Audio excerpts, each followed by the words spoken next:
Good morning, everyone. Lesley Myrick here, interior designer and business coach with Nancy Quinn and Profit Insiders Coaching. I'm glad to be back after a couple of weeks off, and I'm especially glad to be here with the fabulous Megan Dahle, and we're talking money today. Good morning, Megan. Good morning. It's so lovely to see your face again. Likewise. And like always happens, life is chaos behind the scenes and stuff is happening personally and professionally. And despite all of this, we still need to be running businesses and managing our cash. So today our topic is, and I love this, why I'm profitable but have no cash as an interior designer. So let's dive into that because personally, I'm feeling the strain right now with cash, having had to step back a little bit for family stuff. I know a lot of designers are working their booties off and just don't feel like they just feel like they're paycheck to paycheck or scrambling to keep up. So why, Megan? Why? What are we doing wrong? Fix us all. Fix everything all at once right now. No pressure. Well, I'm going to go to the premise of the topic is I'm profitable, but I have no cash. And I'm going to pick on the accounting industry today because the accounting industry is not made for small business. It's just not. It's not. Like the reports that are built, the profit and loss, the balance sheet, it is not created for you. It is created for an accountant to have the things, the ducks in the row, the right answer with their gold star because things are in the right place and we can do your taxes in a clean way and we can do all of your compliance. It is not meant for you as a business owner to be able to run your business and make good decisions. It's just not. So when you look at your income statement and there is profit at the bottom, profit does not mean cash. You could be wildly profitable and have no cash. You could be wildly losing money, losses. You can be profitable, but have no cash. Yeah. That is an important statement because I think there's a lot of designers scratching their heads like, what am I doing wrong? It's not you, it's the system. Let's make a new system. The system, yes. Okay. You need a cash system, okay? You need a cash system. It needs to exist outside of your profit and loss. It needs to exist outside of your balance sheet because the way that things, without getting into the technicalities and trying to give you all of accounting theory in 15 minutes, just trust that profit is not indicative of cash because your cash can come from many different sources that aren't on the income statement. And your cash can go to many different places that are not on the income statement. They just hang out over on the balance sheet and there are balance sheet stuff, not income statement stuff. So taxes and owner pay and debt service and other people's cash. All of that stuff is not on the profit and loss. So it's not really showing where your cash is going, where your liquid money is. It's showing look, you made money. Congratulations, girl. You're killing it. Yeah. But it's not actually reflecting what you're doing with it. Where'd it go? What job did it do? Why? What's going on? So we need a system outside of that is going to say okay, here's what cash I have coming in. Here are the sources of the cash that is coming in. And here's where the cash is going and when it is going. Here are the jobs that the cash is doing that I'm obligated for, that I want. There's the obligations. There's the experiments. There's the nice to haves. There's the must haves. There's the owner pay, all of that stuff. All on one sheet and on a timeline, this month, next month, the month after, the month after. Okay. It's not in QuickBooks. It's not in design files. It's not in Studio Designer. You're not going to find that mechanism. Best way to do it is a spreadsheet. No, it's not. It is. Okay. It really is. There are cash tracking software pieces out there, but they get way. I do appreciate you say that, Megan, because people sometimes think another piece of software is the missing link, and sometimes they can overcomplicate it, and a good old-fashioned spreadsheet does you well. And don't mishear us. Please use a software like QuickBooks. Please use design programs like Studio Designer, Design Files, Programma. You need those as well. Yes. However, in addition to that, if you want to know why you're profitable but have no cash, I hope you will start changing that. But a spreadsheet can help you see Yes. what your real numbers are today, tomorrow, next month. Okay, talk a Right. bit more about that, because I'm excited, because I'm a spreadsheet nerd and this makes me happy and I wouldn't even know where to start. So how do you actually figure out like what the hell is going on with your cash? Okay, where I always start with my clients is, first of all, how much cash do you have? And you're talking like physically in my bank account. In my What bank account. dollars do I have How that much I cash could do I have? spend today? Okay. And then we Does start with, that okay, include like money you're holding aside for sales taxes or cost of goods? oh, we Okay. want that too. We cash in that we cash. We cash, Megan. Okay. We cash. We want to know, like, you're going to log into your bank, whatever that number is, doesn't matter what jobs that money has. We want to know what is the cash you have in hand in bank as a designer today. Okay. Yes. And then we're like the pieces of cash. Oh my gosh, nouns are hard today. The pieces of cash that have a job, we're going to tell it. Like, okay, of the $20,000 I have in the bank, 1,500 of it is for sales tax. 5,000 of it is client deposits that are going to be used for product. 2,000 was actually a portion of that deposit that I get to use for me. Like, that's profit. Like, what portion of this do we get to use? Great. Okay. Now that gives us the little, like, this is how much is actually mine to use to run my business. Great. Okay. We're going to just put that one over here on a shelf for a minute. Okay. All right. Now we want to know, where's our cash coming from for the next however far out you can tell. We're going to take a look at our projects. When are the deposits coming in? How much of those deposits are mine? When are my design deposits coming in? When is my my hourly work for procurement? When is that going to hit, and how is that going to bill? And this is okay. Let's like ignore the instinct for precision here, and we're 80-20. Thank you. I was like, I don't know how I would do this accurately. I'd kind of be, I hope, I guess. And I mean, there's some, if you've started a project, you're going to bill on X day. There's that, but there's also a lot of like wishing, hoping, like, I think. Is that okay at this stage to wish and hope and think that money might come in? Totally. Okay. We're looking at the big picture at this point, right? Yeah.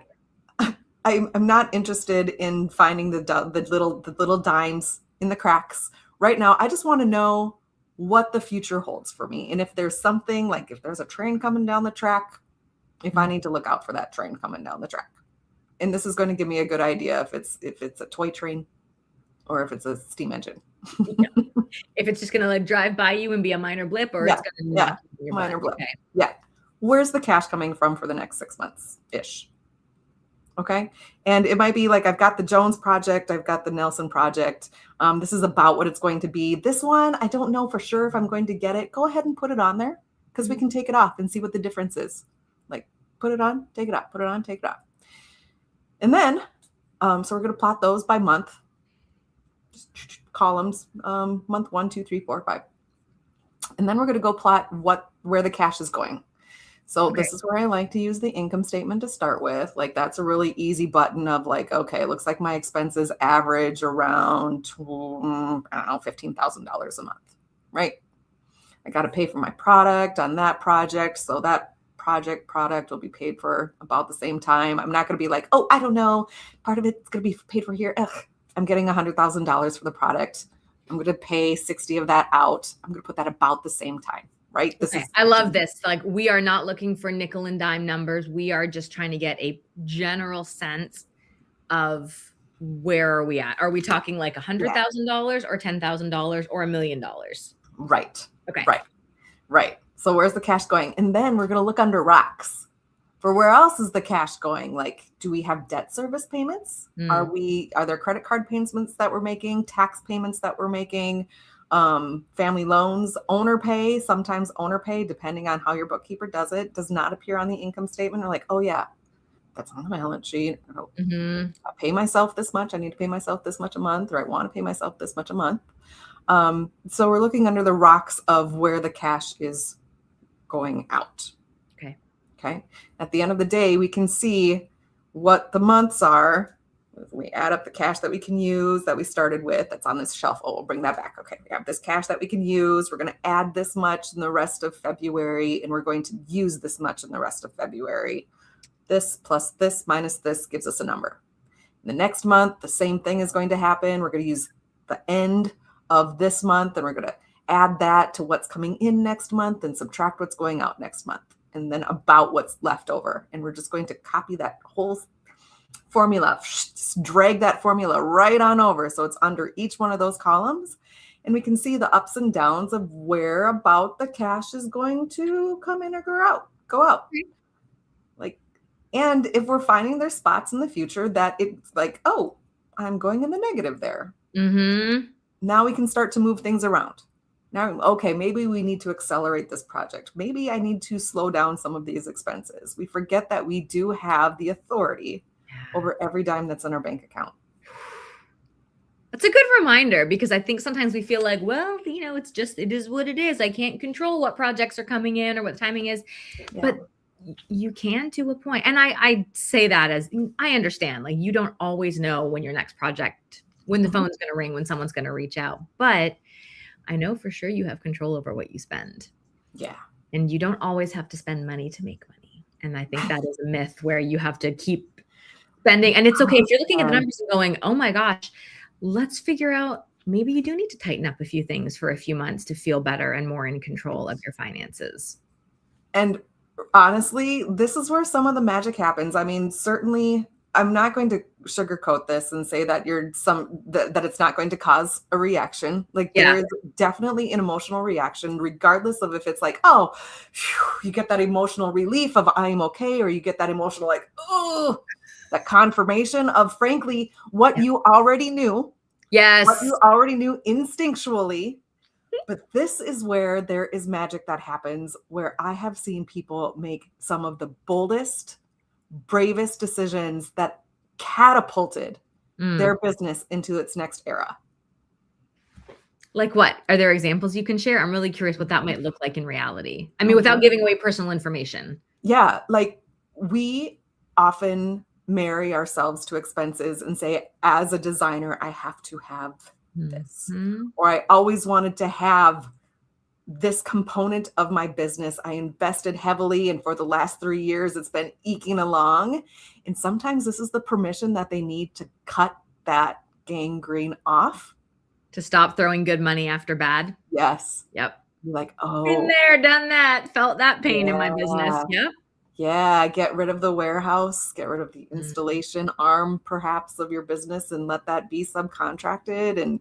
And like, oh my gosh! And once, in some cases, getting rid of their entire staff and moving their business back into their home. Yeah, going small and wildly expanding their profitability.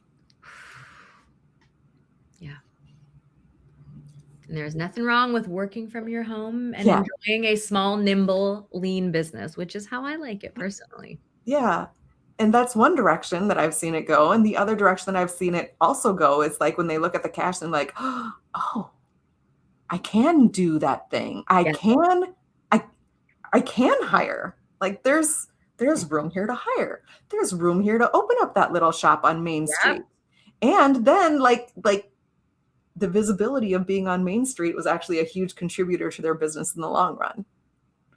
Yeah. All of this is confirmation of your instincts. Like, there's that side of you that is whispering like, hey, have you considered? And we have all of these mental rules that are telling our instincts to sit down and shut up. Yes, no, this is what it has to look like. This is how I have to do it. The instinct is like, and when you come to that contrast with that feeling that the money is giving you, when you're looking down the road at those 6 months and you're feeling, and you're feeling, that feeling is your instinct being like, yes, yes.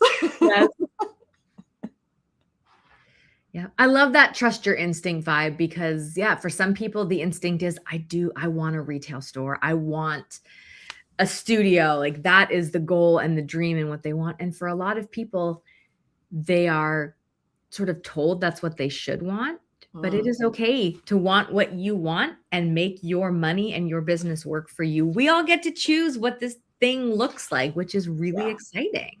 It is. It is exciting. And there is an inherent risk in all of it, right? Yeah. Like, certainty is a myth, an absolute myth. Yes, ma'am. And if we can learn to trust our instinct and to trust ourselves, it won't be a crisis.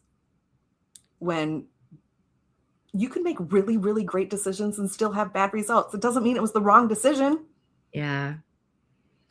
Yeah. And I like this approach of sort of putting blinders on and just like, what do you want? Look at your cash. Look at what you actually have capacity for, what you have the money for, and what you want. And stop looking at what everyone else is doing and comparing yourself and thinking that someone else has it figured out or has it right, because there is no one way to do this thing. And I love that. There really isn't. If you can trust yourself to anchor into the impact that you have and the gifts that you have and the change that you put out into the world, like those are the winners every time. Yep. So if you're profitable but have no cash, it means it's time to make a spreadsheet and look at your cash and stop looking. I mean, yes, you need your balance sheet, your P&L. Those are important numbers, but they're not the whole picture. And I think that's really the heart of this, is that you've got to take responsibility for your own financial knowledge of your business. It doesn't have to be complicated, but you do need to look at what's happening today and what's coming up so you can plan appropriately. You don't want to be bitch slapped by a financial emergency in a few months because you couldn't be bothered to make a spreadsheet. I know, my first business I owned, I have an accountant and I let that happen. I don't recommend it. No. Oh, well, I love these tips, Megan. This is very empowering. It's one of those things that I know people are going to be like, but I don't want to make a spreadsheet. I know you don't want to make a spreadsheet. Nobody wants to make a spreadsheet. You want to go pick wallpaper. But if you want to stay in business and you want to have money and not be worried about this anymore, start listing out those numbers. What's coming in, what's going out, what's left. That's it. Big picture numbers. We're not looking for profit and loss level detail to the penny, but start to get a handle, because I think, like you said, a lot of designers have no clue that they do not have a lot of cash. And we coach a good number that have no idea how much cash they have and that they can afford to hire, to expand, to get support, to do the things. And they're so afraid of what their cash is that they don't spend because they don't know they have it. So yeah. And I think there's a real fear of being wrong too. Like, what if I get this wrong? And that's understandable, but there's also help out there. Yeah. And you are one of those lovely helpers, which I appreciate. So if you are looking for financial support in a loving, kind way that isn't just go look at your balance sheet, baby, Megan is absolutely your gal for that. She's at megandahle.com. Amazing resources for designers that feel like a hug and not like a mean money person judging you. And that is important to me as someone. Yeah, I think we've all had enough of that. Any final thoughts, Megan? Any last words about cash flow as a designer? What do we need to know? Money has a job and you are the boss. Money has a job and you are the boss. Yeah. Yep. You are the boss and you need to take ownership. And if you don't, that's on you. It's time. Somebody else will. Spreadsheet. Yeah, exactly. Somebody else will, and they'll probably put you out of business. Talk to Megan if you need support. She is so gifted in this, and I am so grateful to know you. Thank you for being here and sharing your incredible wisdom and making money not so scary, and just having it be something that this is a normal part of business, and you can figure this out. Oh, you're so welcome, Lesley. You really helped fill my cup. Ah, likewise. Thank you, Megan. We'll see you back